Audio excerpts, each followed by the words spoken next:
Because Jared, I shortened the intro a little bit, so if people are used to how many times they fast forward, they're gonna have to go backwards now because it's a little bit shorter now. They're definitely gonna be caught off guard. Made a couple tweaks there. We have outro music now. Can I put the back part of the song on the outro? It's a miracle. We've made it about 600 shows, and I have yet to misspeak my ending line in all 600 of them, which seems impossible. That I would not have just crisscrossed those words somehow. And now with an outro, my perfect record stays perfect. So that's really what matters in the grand scheme of things. I completely agree. Anything that we can say with it, you were perfect on for 600 or so episodes. Definitely pretty dang impressive. Yeah. Yeah, it might be like one of my greatest accomplishments. Yeah. 6-3 last week. Nice little 22% ROI. Things seem to be rolling along. Overall, it was not as good of a week in college football as it was NFL. And I want to make sure I say that because there's a lot of you viewers watching the show and not watching the NFL show. And if you just hate the NFL, that's fine. But Cousin Jared, you've not been an NFL guy, and the NFL model was so incredible in week 2.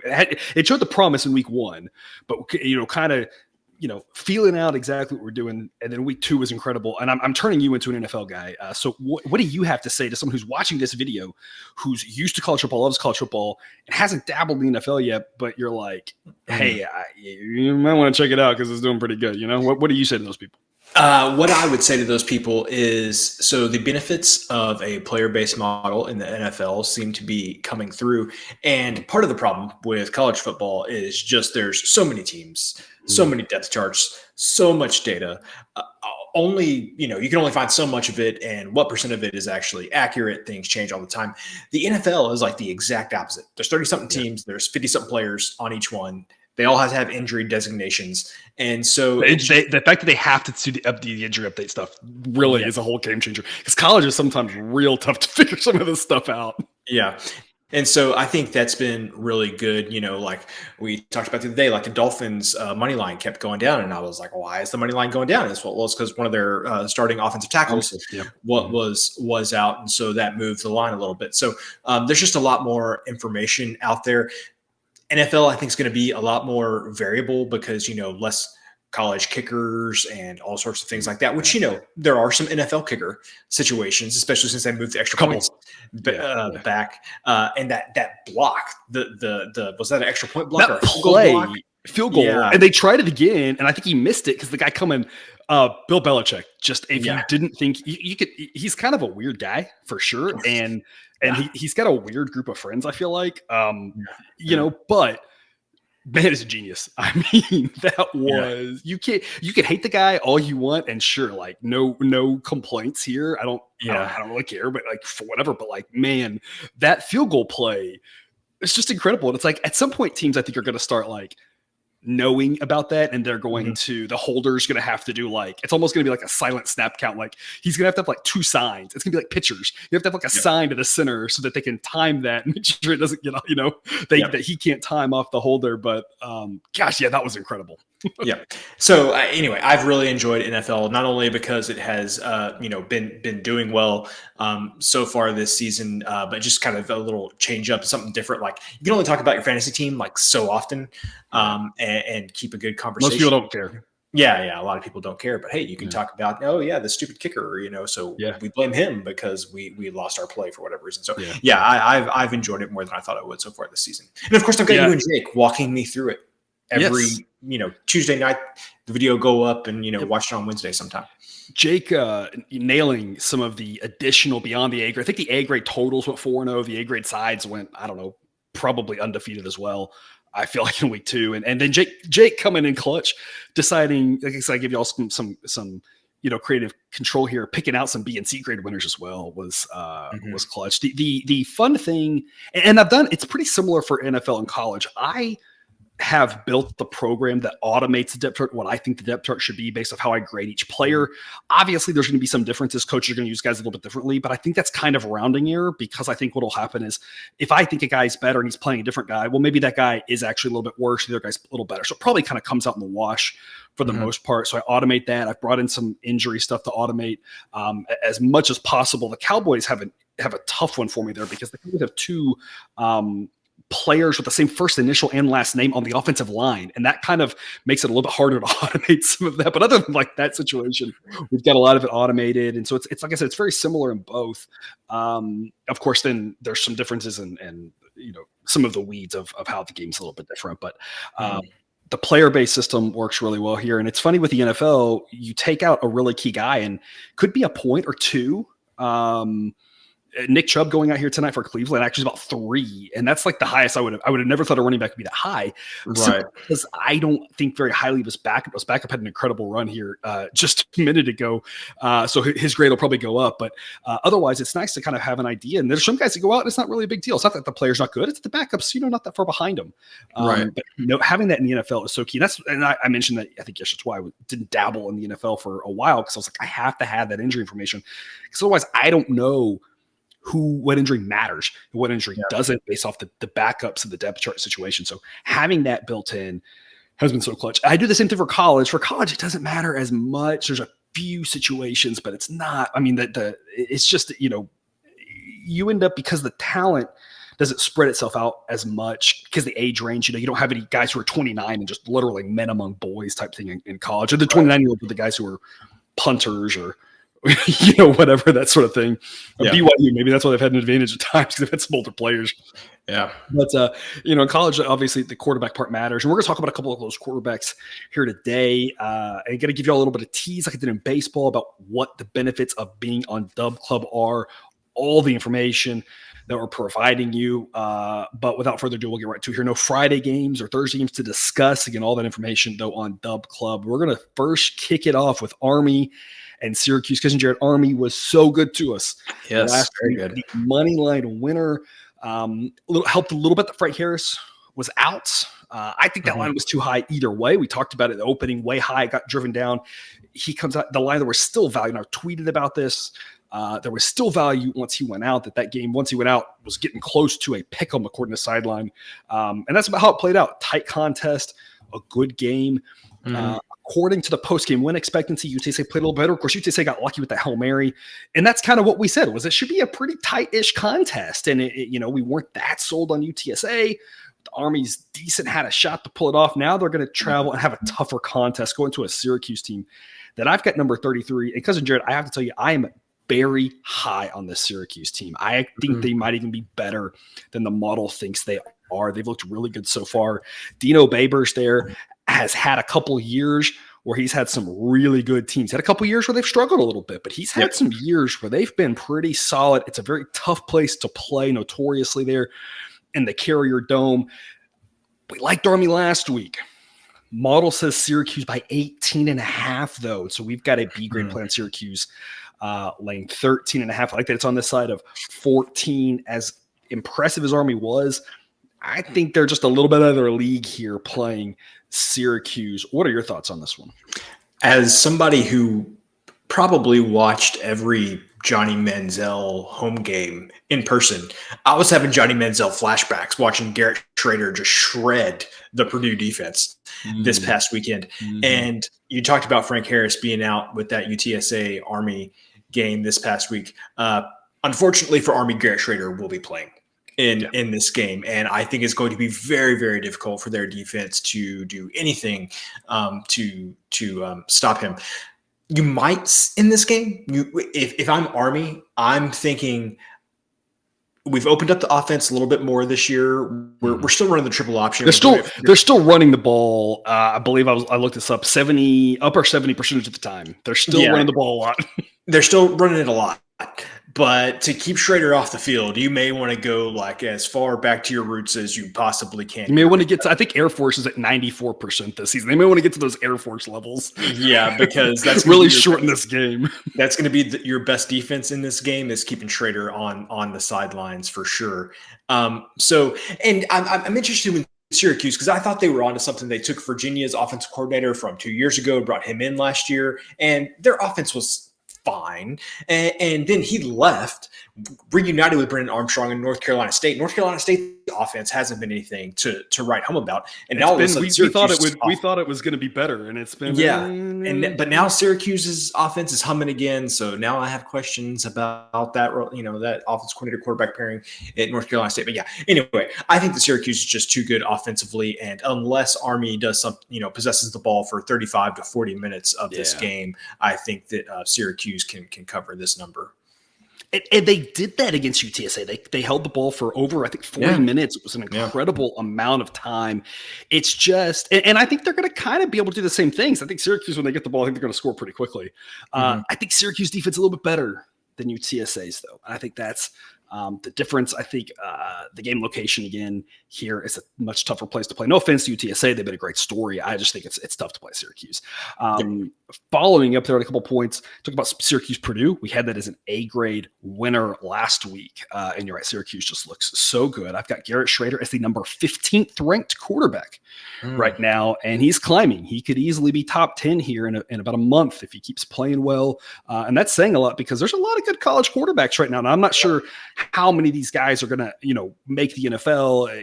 It's not obviously that easy, but we got a bunch of good college quarterbacks here. So 15th, I think, is not very is pretty impressive. I think pace wise, pretty average. Maybe both these teams a little bit below average. Army not as much below as you would think. They are again going to try to possess the ball for a long time, but you've got Syracuse, who has a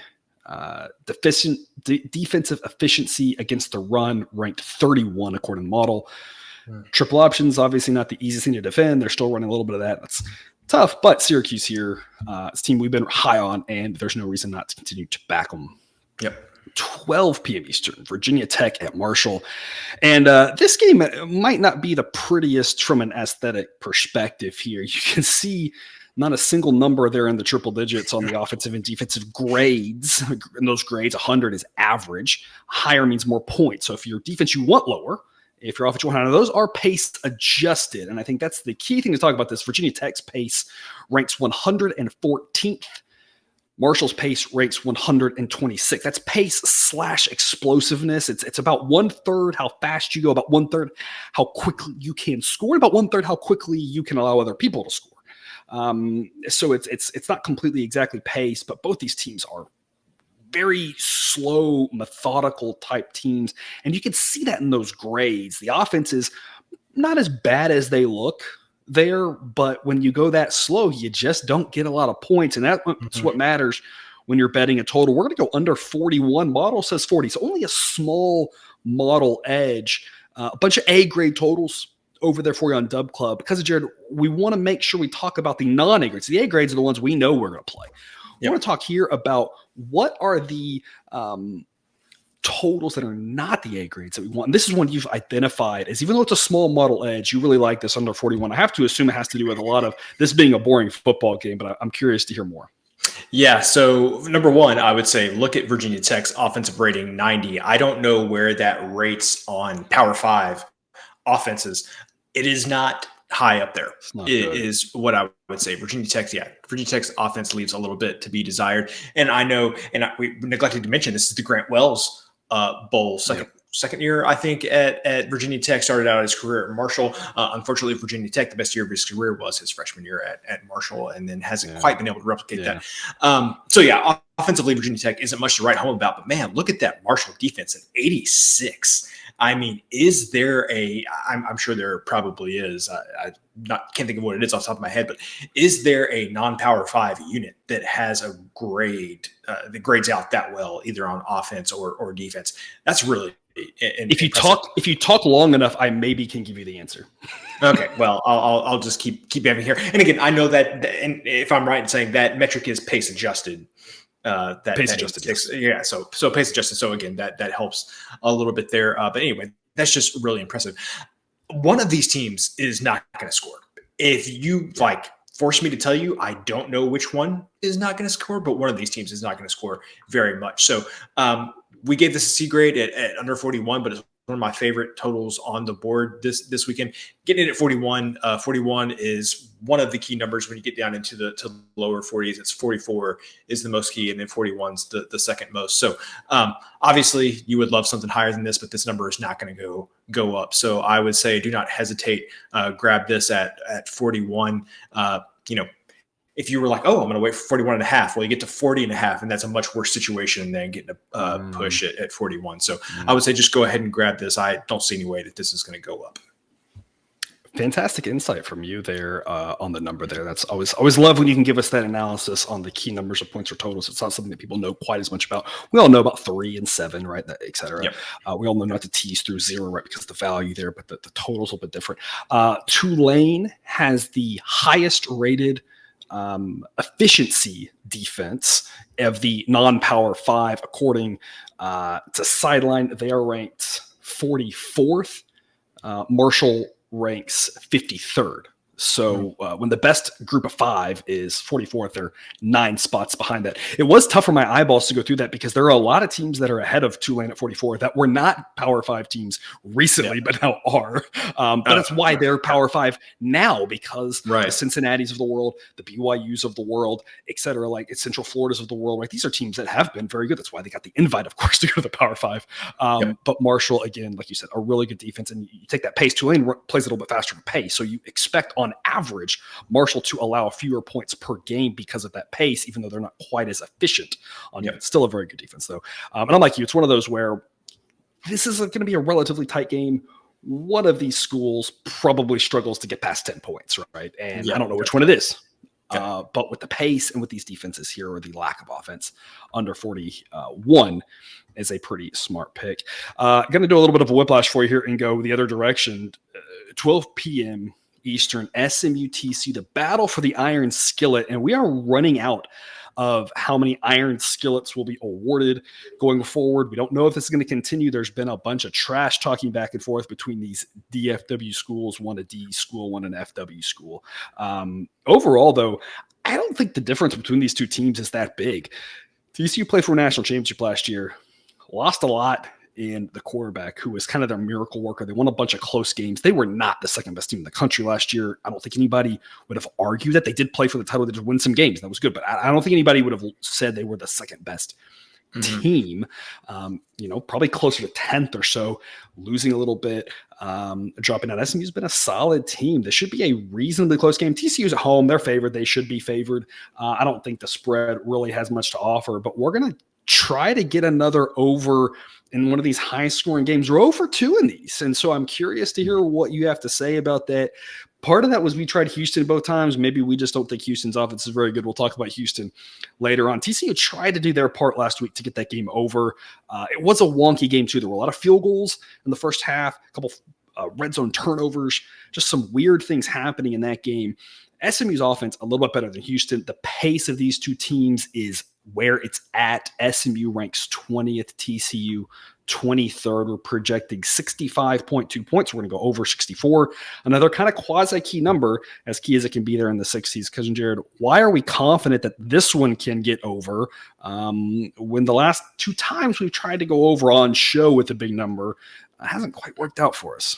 Well, you've been leading the charge on this one. We had the over in that TCU Houston game, and there should have been, I think I'm quoting you directly here, 100 points in the first half. I think I meant 50 because I really think there should have been 50. I mean, when you watch that first half, there were so many field goals and red zone turnovers. It was crazy. Yeah, and so there were multiple games last week where I think about that game specifically. I feel like we were on the right side on the over there. The Colorado State game, I felt like we were on the right side on the under there. We had the 2 defensive touchdowns early in the game. Then it went to overtime. And overtime. And we were fine until we were fine if Colorado doesn't hit that 2-point conversion. Yep. And so we were on the right side there. Me personally, I think we were on the right side of the Kansas Nevada. We had over in that game, and just it was 13 points there. Yeah, 13 points in the first half, and then like 35 or like 38 or something in the second half. So anyway, so what I'm saying is you have to look at TCU's game last week and be like, okay, we lost it over there, but I don't feel like we were on the wrong side. Let's talk about SMU for a second. we were on the SMU under a couple of weeks ago when they played at Oklahoma. It seemed like, hey, this might be a spot where Brent Venables is flexing his muscle. Yes, very, very easy. And we had the SMU under the week before that against Louisiana Tech. Yes, and Louisiana Tech's garbage. But the problem is that TCU's defense, I think, maybe more Louisiana Tech than Oklahoma. And I'm not. Look at that grade. Some of that's pace, but my goodness. Yeah, it's not good. I mean, both SMU and TCU being below average to well below average on defense. And so this is just one of those things. I think there is going to be a lot of points. And if I recall correctly, this game got pretty crazy last season. I think this game always gets a little crazy. Yeah. And it's a very intense rivalry. How do I say this without offending anybody?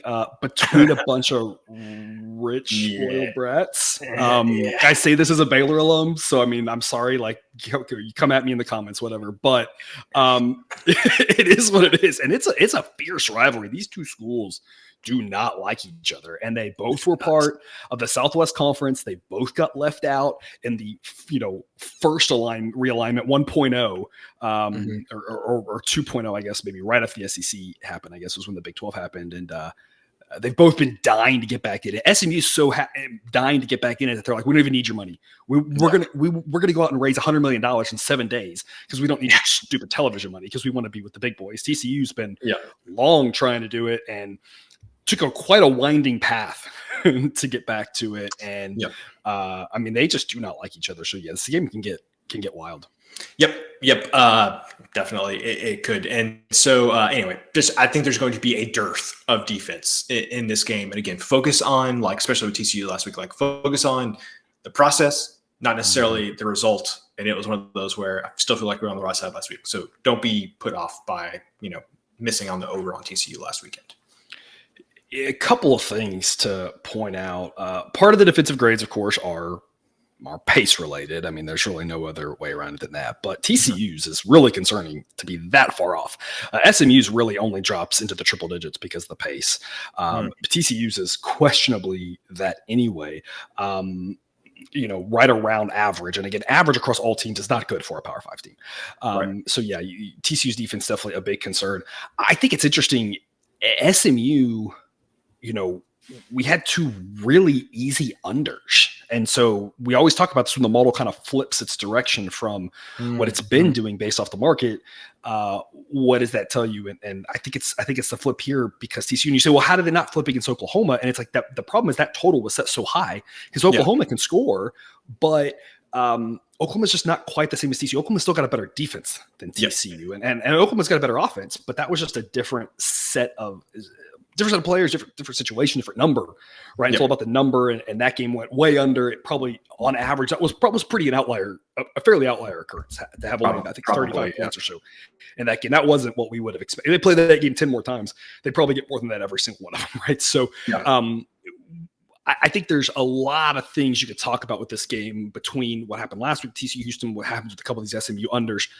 But the point remains, that's why we don't get too carried away with one observation, one reality. We talk about the long term, and that's why we're modeling this out using more than that data from last year from these players, and that's why it's a player-based model. They move, right, and the talent on the field is these teams are pretty good on offense, questionable on defense, and they're going to run a lot of plays, and maybe those lot of plays go nowhere. Maybe those lot of plays lead to a lot of field goals, and that's what got us in Houston TCU was field goals and turnovers, and that might happen, right? There are no locks in gambling, but over 64, we think a pretty smart investment there. And again, here's your little preview of what you can get on Dub Club. Here's the cheat sheet for college football. Again, if you're with us on Dub Club, you can just fast forward until you see the yellow slide pop up again.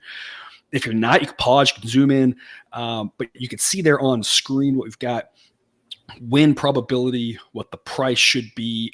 Added it for NFL. I need to add it here for college, what the A grade threshold will be. That's also in the picture, that the A grade threshold, the B grade threshold. So you see that as well on Dub Club what the model thinks the spread should be. Quarterback information, you can see right here, two decent quarterbacks, how many points they're getting for that, the pace adjusted, the efficiency ratings, the positional groups, the pass blocking, the run blocking, projected score, all sorts of stuff right here over on Dub Club. So if you're not with us, that sign up link's in the show description.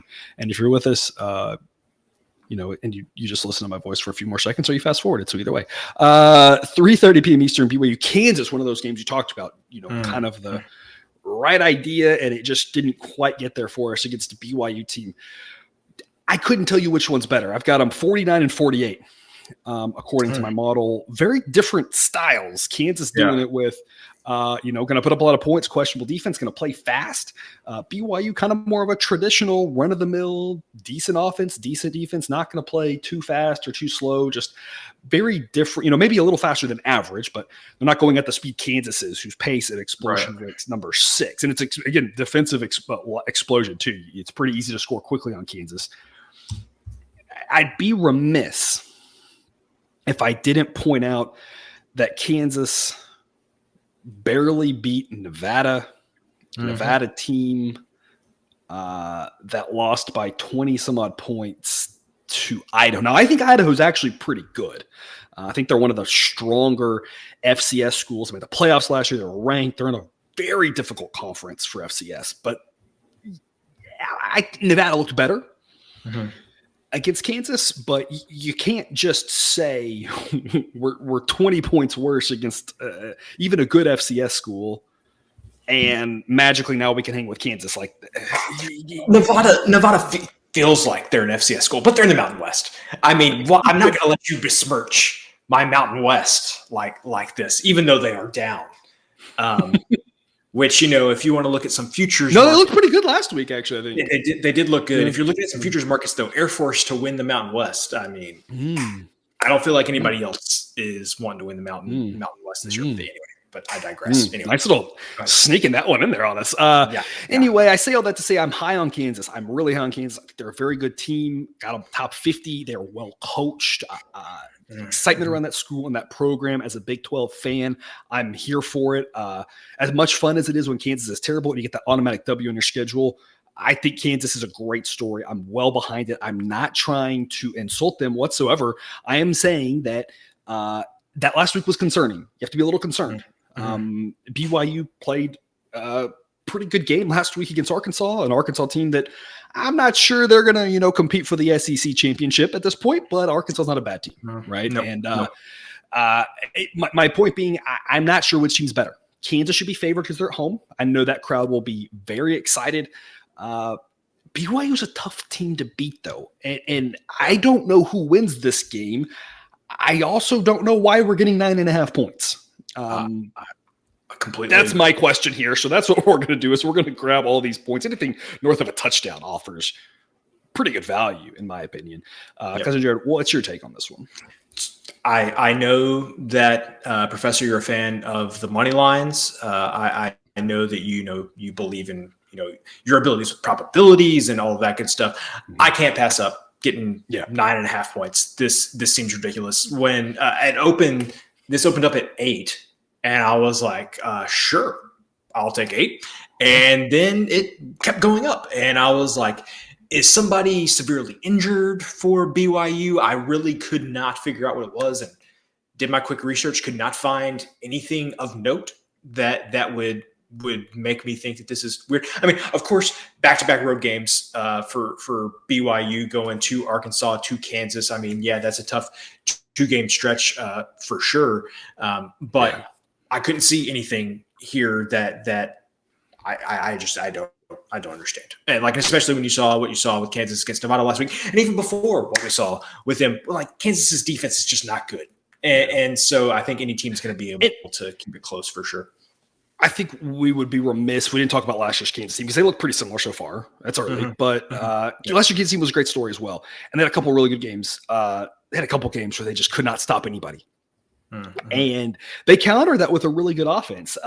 Their pace-adjusted offense ranks number 8. They're not the 8th best efficient offense, but pace adjusted offense, top 10 for Kansas. Like, I'm giving all the credit in the world to their offense. It's just that defense is a problem. And BYU's just a team that last year, I think, struggled with all their wide receivers being hurt, and they're having some wide receiver issues again, but not quite to the same extent last year, so not going to quite rely on them. Slovis is nothing special. I've got him ranked 50th. Just a run-of-the-mill, decent, Power 5 quarterback. He's not as good as Jalen Daniels. Kansas definitely has a better quarterback, but there's more to it than that, and that's the bottom line to me, is that Kansas might win easily by 3, 4, 6, or 7, and we've won this bet. So I don't know why we're getting so many points here. Maybe somebody knows something that we don't with regards to the injury. We looked on Twitter, we looked on the internet, we looked everywhere we could find and can't find anything significant that's not already built in. There are injury reports already built in to the model, but nothing that we couldn't find that would matter. Even if Slovis is out, that would probably only drop the projection about 3-ish points, because he's not that good. The guy they've got as their backup ranked as the number 1 JUCO transfer last year. So even if you drop about 3 more points, I'd still think on the north side of 7 is still too many. Yep. You talked about the money line. I do think it's worth a sprinkle on the money line. Right now, we don't have any money lines for Saturday games on Bet Online, so we're not actually doing any money lines in this show. But you and I have been discussing, where do we draw that line between money line and points? Where do we kind of flip the switch? I kind of suggested 7 or 7.5. I think, Cousin Jared, you like 7.5. I think that's fine as well, where we kind of say, hey, if it's above that, let's just take the points and not get too greedy. Below that, let's work on the probabilities, the money lines, because that's where we're going to get some extra value, because people can't do math and I can. And so I'm going to help us make money by just doing math, right? It's that simple. And so might be worth a sprinkle on the money line here, but also like anything north of 7, let's just grab the points. It's going to be a wild game, going to be lots of points, because Kansas is involved, and hard to think that BYU can't keep pace, because Kansas just let Nevada keep pace. And I know it's one game. I don't want to overreact, but I don't want to underreact either. I want to try to find that right balance. And when you look at last year's, you kind of say it's more of the same thing. Their defense doesn't look like it got magically better. It's still going to show the offense, great, defense, questionable. BYU, like I said, just ho-hum. I mean, nothing really to say. Just they're a decent football team. Yep. And decent football teams tend to be able to hang around with other decent football teams. That's kind of my thought. So BYU plus 9.5, a B grade pick, which takes us to Ole Miss and Alabama. And I'm not dropping any hot takes here, people. So don't stick around for the hot takes. Yeah, I don't know how I can talk without it being a hot take. I mean, number 1, Alabama sideline ranks number 11. First time they've not been top 10 in my rankings. And what was last week, like the first time they weren't top 5, maybe? Yeah, last week was the first time they weren't top 5. Now we're not even top 10. Yeah. They have problems. They had problems last year. They had Bryce Young last year, who solves a lot of those problems. Yeah. And I don't think Milroe's a bad quarterback. He's just not Bryce Young. And that's the thing, is that he's not Tua. He's not Mac Jones. He's not Mac. No. He's not Jalen Hurts. He's not Jalen Hurts. He's not even Alabama. Jalen Hurts would have been okay on this team, of course, right? Oklahoma Jalen Hurts would have been totally fine, right? And specifically the combination of Jalen Hurts with Lane Kiffin at the time, like that. Yeah, I think Lane Kiffin knows a thing or two about offense, like looking back on it. I think that's right. Yes. You said you weren't going to give any hot takes either, and here we are. Yeah. Again, I don't think Milroe's bad. I've got him ranked 65th, but the 65th best quarterback is quite a drop-off from, I don't know if Bryce Young was number 1 last year, but he was definitely top 5. And so you've lost a lot at the quarterback position. And I don't think we realized just how much Bryce Young masked the issues that the offensive line has, that the receivers have, that the running game has. Just him being so dangerous makes teams treat everybody else a little bit different, allows them to run the ball better, et cetera, et cetera, et cetera. They couldn't really defend the deep ball last year. They can't defend the deep ball now. That hasn't changed. What's changed is the offense. The defense has questions last year. They still have questions. The offense was fine last year because Bryce Young. It's not fine now. Ole Miss, I think they can throw the deep ball. I think they're going to challenge Alabama's defense. Yep. Ole Miss has got a pretty good defense. Yep. And I haven't really seen anything out of Alabama this year. I mean, and we've got priors on this thing. And I want to make sure people understand that we're not just using this year's data. We're looking at these players from last year. These priors help us to not overreact early on. But you can't feel confident in what Alabama's going to offer. And I get that last week was a trap game playing in bad weather. So I want to caveat that. Make sure because if someone wants to comment about this, if you're an Alabama fan, right? Here I'm saying it, right? Trap game, terrible weather. You just came off of Texas, and you had Ole Miss next week. I get that. What I don't get is they just still look like they aren't that good at football relative to what we're used to seeing from Alabama. Model says Alabama should be a 4.5 point favorite, that they're a little bit better. I don't know why we're getting a touchdown here with Ole Miss. I think grab the 7. Same as the last game. I think sprinkle a little bit on the money line. I'm not sure Ole Miss can go in there and pull it off. That's why it's just a sprinkle. But can Ole Miss hang in there and lose by 1 score? Absolutely. I think that's very reasonable. On top of the chance that they win it outright too. Cousin Jared, what is your non-hot take thoughts on this one? Okay, so I feel like you said most of it all, most everything right there. Alabama just does not look great offensively. We talked a lot about the quarterback. Offensive line doesn't seem like they have protected very well at times, which that may be the most damning thing about them on offense this season is maybe one of these quarterbacks could improve if they could get some better protection maybe. So it's not just one thing, but definitely from what you've seen so far this season, this isn't something that's going to be fixed in 1 week when you're starting a quarterback this week who I think Milroe's the best quarterback right now, but at the same time didn't even play last week against South Florida in a game that was definitely in question all the way up until almost the bitter end. So there's just something off with Alabama right now, and it doesn't seem to me like something that's going to be fixed in a week. And then you layer on the fact that it's Lane Kiffin. He's not scared. You know that he's going to have his team ready to play. Kiffin's already instigating things, basically saying that they're preparing for another defensive coordinator because they could tell by how the defensive schematics were and how they were being called that they think that they made a change on who was calling plays on defense.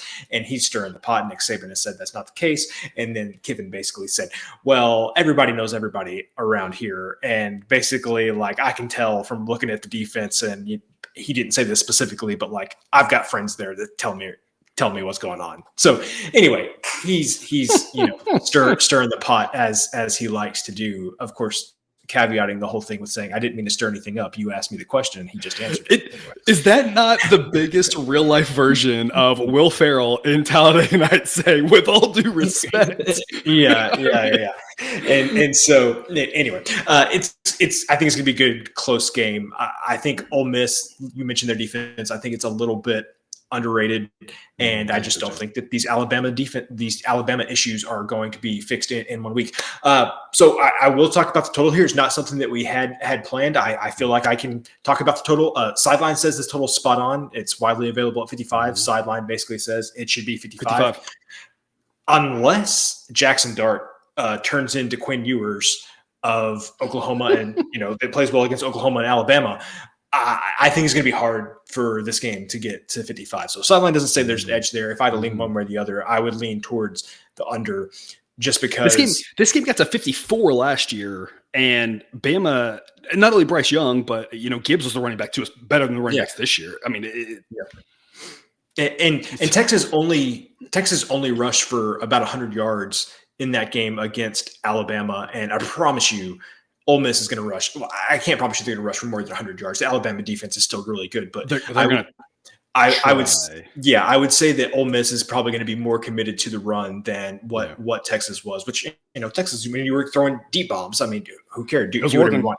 Yeah, I think Ole Miss is going to run the ball a little bit more and shorten the game up a little bit more than what that Texas game was. So anyway, and sideline says there's no edge. I would lead under.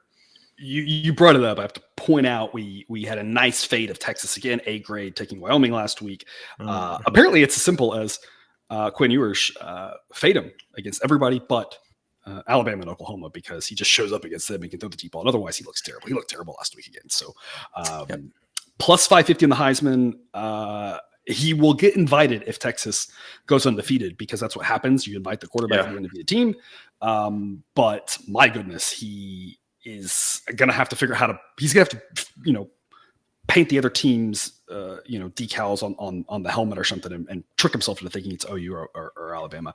That aside, of course, a couple things just to point out here to wrap us up. According to the model, pace-wise, you do have faster teams. Ole Miss 26th, Alabama 47, but of course, defense reigns supreme here. Ole Miss, like you said, underrated defensive efficiency against the pass, 14, against the run 17. Alabama against the pass 5 and against the run 11, which is kind of crazy. Their defensive efficiency usually is top 5, right? But they are just again, like I said, their defense has some questions. It had some questions last year, get a lot of points. It's doing the same thing this year. Ole Miss ranks number 3 at running back. So like you said, they've got talent there at the running back position. And so they're going to try to run the ball. Jackson Dart ranks number 22, very good passer. It's obviously hard to pass for too much against Alabama unless you're hitting those deep balls, but he can do it. So I don't know what to make of this game. I don't know what to expect. If Bama comes back and looks better, I wouldn't be overall surprised, but I think this line seems like what I would have set it at before South Florida happened. Because maybe even before Texas happened, because I think this Ole Miss team is good, and Lane Kiffin there, that gets weird, and he knows about the number, right? We've seen this before from Lane Kiffin, and he's gonna. What was the game here in the NFL, the Rams game, where it's like try to cover at the end, like guarantee you if there's 30 seconds left and Alabama's up by, 9 or whatever, last play, the same thing. He's going to get a field goal to cover, right? Or he's going to go for whatever it is, stupid, right? So I don't know. It just feels too high. Model agrees with that. So plus 7 there. Sticking with the theme of whiplash, let's go from what should be a really fun game to Houston versus Houston, Sam. Sam Houston, not good. Honestly, maybe this is why the BYU line is so low, because everyone just can't get out of their heads what happened with BYU and Sam Houston. But we talked about it at the time, and we nailed it with Sam Houston Air Force. Sam Houston is going to play as slow as humanly possible. They want to minimize the possessions. They're going to do it again here against Houston. They are going to try to minimize the possessions. What does that mean? It means it's going to keep the game closer. And it's more likely for them to cover, just like they covered against Air Force and just like they covered against BYU, because there just aren't going to be enough possessions. There's a reason the total in this game is in the 30s. It should be really low. We've got a situation where I think that Houston, the better team, but they've been so, questionable early on with the way they played against UTSA, the way they played against TCU. Houston is eyeing the possibility of being the worst team in the Big 12. Not that Sam Houston is good. If you just look at that offensive rating of a 66, it ranks 132nd. It's pathetic that there's a team below that. But Sam Houston's going to prevent the big play. And if Houston struggle to score against TCU, seemingly they're going to struggle to score against Sam Houston as well. Model thinks that Houston on average wins this game by about 10, which is why we're going to grab the double digits with Sam Houston. And I'm not even sure if I think that 10 makes sense. I would probably put this more at single digits, because the model is not built to overreact too quickly. And I've mentioned this before. I'm very pleased with how Sideline has reacted to Texas State and to Colorado, 2 teams that have a bunch of transfers, reacting to them. But in general, it's not built to react too fast. But this Houston team had a lot of concerns last year. The model looked at some of that and said, hey, we're expecting them to bounce back. They're a well-coached team. Dana Holgerson's been a good coach for a long time now. But they still seem like they have issues. And I'm not sure if Sam Houston's going to be able to pull the upset, but I do think they're going to be able to keep this a little bit closer than the experts think. So plus 12.5 gets a B grade from us. Cousin Jared, what is your take on this game? Sam Houston, very good defense. Terrible offense. Houston, from what I've seen this year, I understand that you see a 109 there on the offense. What I would say is that does partially have to do with pace. That's all pace. Yeah, they do have one of the quicker paces. Number 7 in pace. Yeah, but man, the offense is not efficient at all. And normally, I would say, or at least this seems to be what this is how it works in my head. Usually, when a slower team plays a faster team, it feels like the pace usually goes up a little bit. Like the faster team is usually able to kind of speed things up a little bit. Sam Houston is like in another league. Like they are almost Academy-esque in how they can really slow the game down. And so it's a combination of just the way that Sam Houston plays. And I just do not like what I have seen from Houston offensively this season. I thought Donovan Smith transferring from Tech would cure not cure some of their ills. Clayton Tune was a good quarterback, but he would be able to create enough plays for them where you wouldn't see much of a drop off. But man, it has not been great for sure.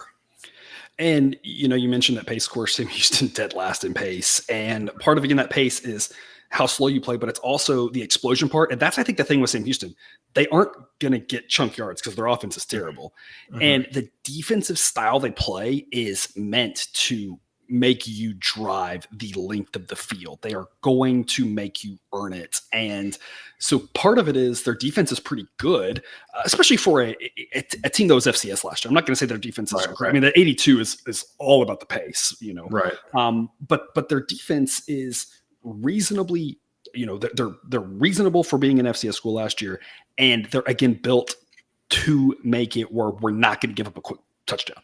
And so far, teams haven't really been able to get quick touchdowns, get those quick plays and that sort of thing. And if Houston, I don't know, I just can't go back to if Houston struggled to score against TCU.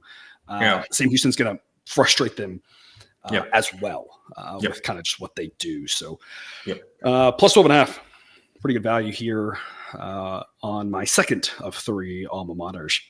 7:30 p.m. Eastern, Minnesota at Northwestern. Kind of a similar story here. Better team here in Minnesota, but Minnesota's pace ranks 128th, Northwestern 127th. Their pace / explosion. These teams, they play solid defense. They keep the ball in front of them. They don't get big plays. They play slow. There's a reason this total is so low. Model says 37. We're going to go under 38.5. I mean, it feels like the only way a Northwestern game is going to get into the 40s is if they're playing a truly terrible team or they're playing a team that just destroys them. Otherwise, it feels like a game that's going to be like, 24-7 or something. It just seems like it's going to be really hard to get in the 40s. Because Jared, why do you like this under so much? Minnesota loves to just grind things to a halt. And Northwestern is more than happy to acquiesce that request. But both of these teams want to play defense. Offense is like, meh, like who really cares? If this game ended up 10-9, I think both coaching staffs would be perfectly happy. This is your stereotypical Big Ten slog it out football. To your point, when the books hang a number in the 30s and Sideline is still telling you that it should be lower. We've had a pretty good track record of on plays like that this season. So this is one where I just kind of have full faith. Not only does it match what I see with my eyes, that it's going to be a low scoring game, but Sideline saying, hey, they hung a total this low, it should be even lower. And so that gives me all the confidence I need to say this is a play that you should have come Saturday. Yeah, absolutely. Minnesota, defense is solid and they play slow. Northwestern's defense, I'm not even sure it's that good actually, but they play at such a slow pace that it kind of masks that issue. And so that's why their grade is that low. But you can see they kind of make up for it from a low total standpoint by just being so terrible on offense. They actually have a decent quarterback in Ben Bryant. Unfortunately, they don't have a lot else happening. They rank 127th at the running back position and 103rd at the receiving core. That's terrible for a Big Ten school. They act like they don't belong in the Big Ten. It's kind of confusing. Moving along to Memphis versus Missouri. This game is going to be played in St. Louis at the place that the Rams used to play in. Half home field advantage going to Missouri. It's going to feel more like a home game. They're going to have more fans there, but you lose a little bit of the home edge by it not being your locker room, your hotel that you're normally sleeping in the night before, as that's a thing, right? Your field, your playing surface, everything like that. So there'll still be the fan edge there. So they're getting some edge. It's closer travel, but it's still going to be a little bit less than the normal home field. Because the biggest thing for me on this game, Missouri, a great effort last week against Kansas State. Apparently they talked about that all offseason after what Kansas State did to them. A game that was a little bit closer than we thought it would be, and they pulled it out late with a miraculous field goal. That has to take a lot out of you. Coming off of something like that against a rival, a former conference rival, it feels like Memphis isn't bad. Right behind them, and according to Sideline, best offense in this game here. But part of the ratings you see a little bit pace. Missouri plays a little bit slower. Memphis plays a little bit faster, but I'm not convinced Missouri's that much better. We're going to grab the touchdown with Memphis. Be a great pick. What do you think? I guess we're going to do this. It's been week 4, and I guess I have to make a play on Memphis right now, as much as it pains me to do so. Yes, part of this is a hangover from Kansas State. That was an unbelievably epic game. Kudos to Missouri for pulling that one out, and also in a way that I did not think they could win. I thought for sure that game would go under. I think Missouri's defense is really good, and so the fact that game got into the upper 50s kind of surprised me a little bit. The thing is, and I want to call him Connor Cook. It's not Connor Cook because that was quarterback for Michigan State. Brady Cook. Yeah. Had a little bit of a Quinn Ewers situation where couldn't hit the deep ball for any of the season and even last season at that until Kansas State game, and then all of a sudden was making it rain. And so not only is there a hangover, I think, from that game, but also I think you're probably going to see a similar situation, a little bit of a letdown in quarterback play for Missouri here, just because last week he played better than what he's played almost at any point in his career. That's the biggest part of this, and the fact that I'm getting 7 points. Memphis, yeah. I have mostly given up on trying to predict what Memphis is going to do week to week. The only thing I would say, though, again, Missouri's defense is good. I don't have a lot of faith in their offense. I would probably lean under in this game, and so a game that I think is going to go under, that makes getting touchdown even more appealing. And, you mentioned Memphis being a little bit of a quirky team, and I know there are examples where it's had to do with the spread, but a lot of Memphis's weirdness, I think, more so tends to lie in,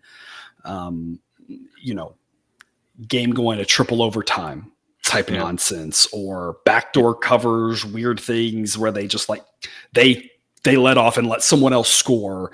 Yeah.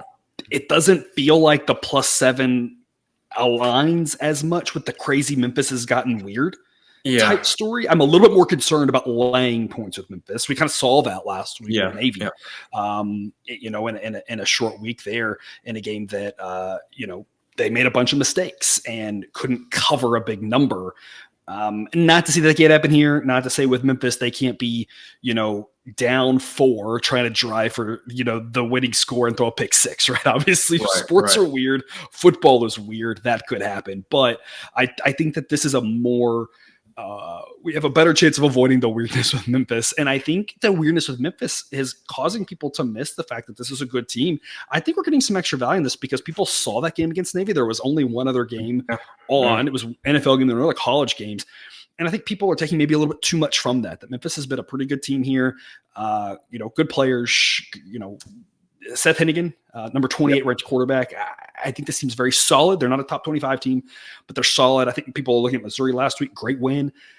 just a little bit overreacting to last week. Model says 3.4 is what it should be. So we're getting some good value here, getting a full touchdown, which will take us to some after dark action, Kent State and Fresno State. Cousin Jared, I'm a little bit surprised. Our first run through what we're going to talk about, we weren't going to cover a late game, and you've been the after dark promoter of this show from literally episode one. Episode 2, I guess. Episode 1 was week 0. So episode 2, you were trying to let the people, you were good to the people, giving them a daytime winner in baseball yesterday, the only day game, and you were nice to them, and now you tried to let them. And I had to talk you into this one here. 19.8 is what the model says Fresno State wins by. The books say 27.5. I'm going to grab all these points with Kent State. Look, people, Kent State's not very good at football. Well aware of that. Here's also what I'm well aware of. Fresno State got 5 turnovers from Arizona State last week. Had to kick field goals on a bunch of them. Maybe they'll get 5 turnovers from Kent State. I don't know, but you can't count on that +5 differential. They also stopped Arizona State at the 1-inch line on 3rd down. I think the guy actually got into the end zone, and the refs didn't call it. And then 4th down was like an incomplete sack or something like that. So the 4th down play was botched. But everything went right for Fresno State last week. And that was a good performance for them. But and I know that Kent State's not very good, but also I don't think Arizona State's that good. And I just don't think you can count on all those good luck things happening again. Maybe they do. But I think Kent State's going to try to ugly this game up a little bit, slow it down a little bit. And I think Fresno State's solid, ranked 61. That's not bad for a Mountain West school. But, as bad as Kent State is, that's just a lot of points in a game that I'm just not sure, unless Fresno State gets those turnovers on the plus side of the field, they're going to be able to score enough to cover off this. Kent State's not going to have to score but 1 or 2 times to be able to cover this number based off how many points we think are going to happen. So, Cousin Jared, elaborate for us on our After Dark special. Yeah, so I agree with your assessment of Fresno State. Not saying they shouldn't have won that game, but just a lot of things that cannot specifically be replicated that happened. They should have won a lot closer. Yeah. than it was. It wasn't close. And then having to go to overtime to beat Eastern Washington the week before, which Eastern Washington usually a pretty solid FCS team, but still when you're a team like Fresno State, you probably shouldn't be having too many problems with some of those. Are they good this year? Oh, I have no idea. I'm just going off historically. They've been a pretty decent FCS team. They have been one of those teams in that conference, and I can't recall which one right now. But yeah, Eastern Washington last year went 3-8. Okay. Well, okay. I don't know. This year they might be better. I don't know. But last year they went 3-8. And that is very surprising. They are usually a team that's making the second, third round of the playoffs. We get to see that fun red field. But I don't know. And so I as well have concerns about Fresno State.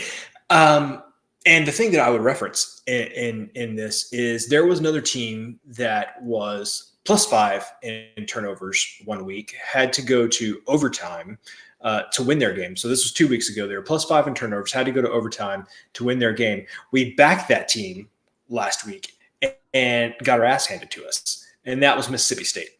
And so I am thinking that maybe we might have a similar situation here with Fresno State, where, of course, Kent State, one of the worst teams in FBS. Yes, Fresno State probably still going to win this game, but it would not surprise me if we're looking up like at the end of the third quarter and this is like a 17-point game, and we're all like, Fresno State, what you doing here, bud? Why are you kind of messing around? And it's just the fact that they've had a few lucky breaks this year that have caused the games to play out the way they have. So, I can definitely get behind this just because I completely agree with what you said. Fresno State have had some strange things happen. I think they definitely win this game, but they're going to have some more strange things happen, I think, to win this by at least 4 touchdowns. I think, and we're early in the season. This is where we talk about the value in early season betting can be you take a stance on the team, you take a stance backing a model that sees something.